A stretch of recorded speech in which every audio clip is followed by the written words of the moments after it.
This is the Psalm Project. Psalms chapter 11. In the Lord I put my trust.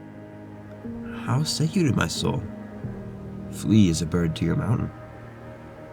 For lo, the wicked bend their bow, and they make ready their arrow upon the string, that they may privily shoot at the upright in heart. If the foundations be destroyed, what can the righteous do?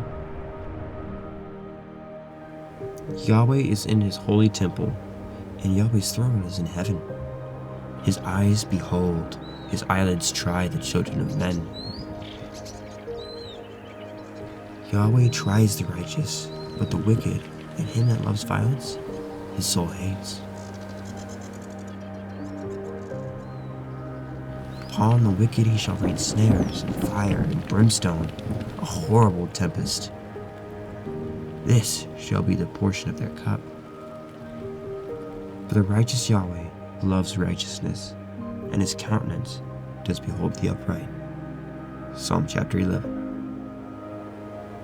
You're listening to the Psalm Project. If you'd like to support what we're doing, please subscribe and hit the bell icon. Thank you. God bless.